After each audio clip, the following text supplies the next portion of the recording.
Crown on your heads, royalty in your DNA. This is Crown Gist.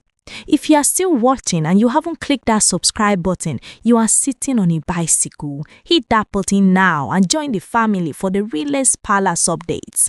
The ground has just opened up to vomit secrets that were buried in the dark. My Crown Gist friends and families, how can a set of stolen papers lead to the total disgrace of a fallen Oba and a multi-million naira illegal mining ring? The Golden King's heart is broken because the same people he gave scholarships to are the ones ripping his kingdom apart. Is this the end for the greedy elders? A short prayer for you. May every stolen treasure in your life be returned with interest, and may the earth expose every secret enemy pretending to be your friend. Amen. The land of the golden crown is currently shaking, and the vibration is coming from deep beneath the soil. You see, our people have a saying, when the hand that hides the truth begins to tremble, even the earth will not be able to keep a secret. This matter did not start today, and it definitely did not start yesterday. It started with a mystery that made many people laugh at first, the mystery of some missing papers. But what the world is realizing now is that those papers were never just ordinary documents. They were a key, they were a cover, they were a massive distraction that allowed pure wickedness to grow its roots while everyone was looking the other way. For a very long time, the enemies of the palace have been working overtime to finish Queen Naomi. They fought her with whispers, they fought her with spiritual winds, and they tried to bury her name in the dust. But we now know that one of the biggest reasons they were fighting her was because of her land. My Crown Gist friends and families, let us be very clear so there is no confusion. This land does not belong to the palace. It is not community land that anyone can just wake up and divide. This land belongs literally and spiritually to Queen Naomi. It was given to her openly, and her heart for that land was pure. She didn't want to build a mall or a cinema. Her purpose was to build a place of hope, a church that was stand as a testimony long after the noise of gossip had died down. But you see, greed has no respect for holy purposes. Greed does not care about ownership. While the Golden King was busy in an uproar over the stolen papers, and while the Golden King was sitting in his chamber silent and devastated by the confusion in his own home, something evil was happening far away from the palace walls. Under the cover of the night, boys were entering Queen Naomi's land. They weren't there to farm. They were there with heavy toes, digging into the heart of the earth, crushing minerals, and packing wealth into sacks to sell in the shadows. Who gave these boys the liver to enter a queen's land and dig like thieves? The answer will make your blood boil. It was the same elders who would sit in the palace during the day, smiling at Golden King and nodding their heads in loyalty, while their pockets were heavy with small money collected in private. These Golden Crown elders thought they were invincible. They thought they could play the king for a fool. The most painful part of this story is that the Golden King has been more than a father to these people. We are talking about a man who has been giving out scholarships like water, scholarships to the UK, Canada, the USA and Australia. He paid their way so they could go and learn, so they could come back and build the land of the Golden Crown. But you see, greed has no respect for holy purposes. Greed does not care about ownership. While the palace was busy in an uproar under the stolen papers, and while the Golden King was sitting in his chambers, silent and devastated by the confusion in his own home, something evil was happening far away from the palace walls. Under the cover of the night, boys were entering Queen Naomi's land. They weren't there to farm. They were there with heavy tools, digging into the heart of the earth, crushing minerals and packing wealth into sacks to sell in the shadows. Who gave these boys the liver to enter a queen's land and dig like thieves? The answer will make your blood boil. It was the same elders who would sit in the palace during the day, smiling at the Golden King and nodding their heads in loyalty, while their pockets were heavy with small money collected in private. These Golden Crown elders thought they were invincible. They thought they could play the king for a fool. The most painful part of this story is that the Golden King has been more than a father to these people. We are talking about a man who has been giving out scholarships like water, scholarships to the UK, Canada, the USA and Australia. He paid their way so they could go and learn, so they could come back and build the land of the Golden Crown. But instead of gratitude, what did he get? He got a knife in his back. They used the same wisdom and connections he gave them to organize a syndicate that was ripping the earth apart and stealing what belonged to his queen. The middleman in this whole wahala thought he was the smartest man alive. He knew the land was a gold mine. He knew investors were already smelling the wealth there. He calculated that while the palace was busy in an uproar over the stolen papers, and while the Golden King was sitting in his chambers, silent and devastated by the confusion in his own home, something evil was happening far away from the palace walls. Under the cover of the night, boys were entering Queen Naomi'S land. They weren't there to farm. They were there with heavy tools, digging into the heart of the earth, crushing minerals and packing wealth into sacks to sell in the shadows. Who gave these boys the liver to enter a queen's land and dig like thieves? The answer will make your blood boil. It was the same elders who would sit in the palace during the day, smiling at the Golden King and nodding their heads in loyalty, while their pockets were heavy with small money collected in private. These Golden Crown elders thought they were invincible. They thought they could play the king for a fool. The tension in the palace reached a breaking point when the secret of the stolen papers finally burst open like a rotten fruit. You see, for a long time, people thought the drama was just about palace politics or women's wahala. But when the truth started running naked in the streets, everyone realized it was a deep-seated conspiracy.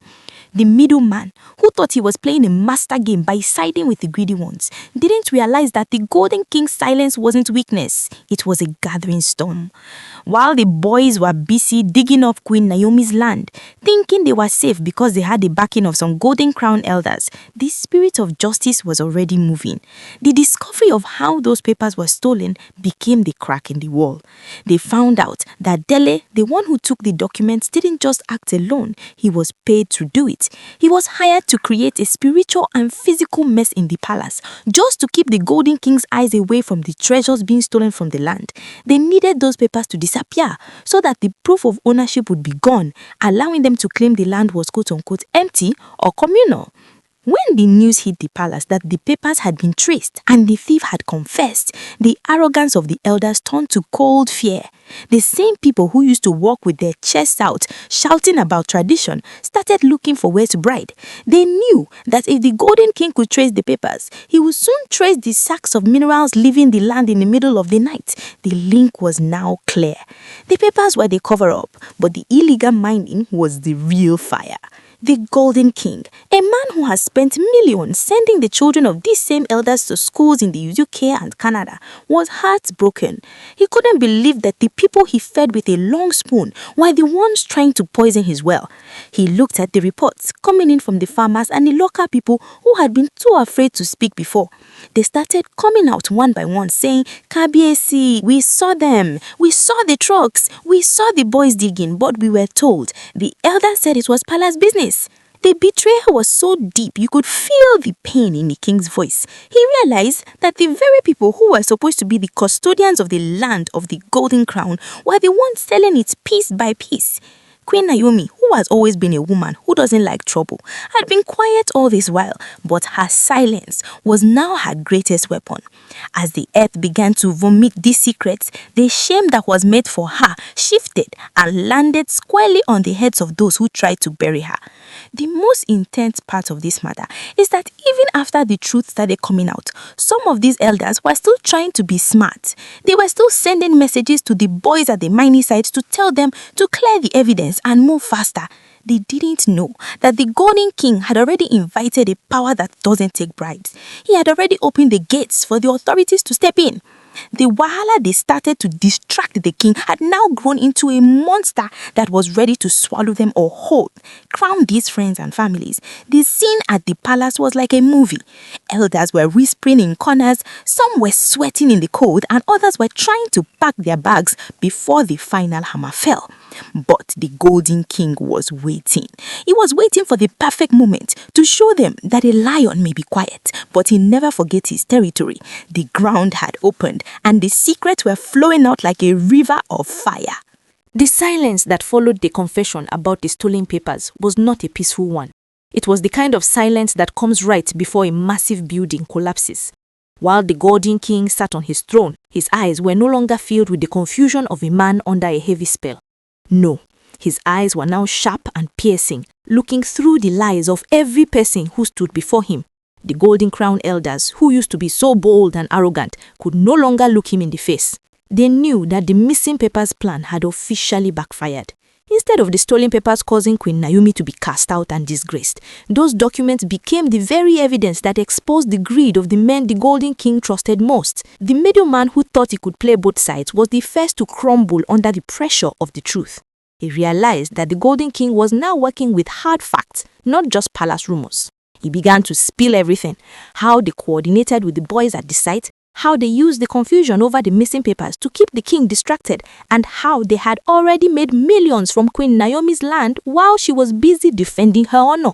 My crown gist friends and families, the wickedness in this world is truly too much to carry.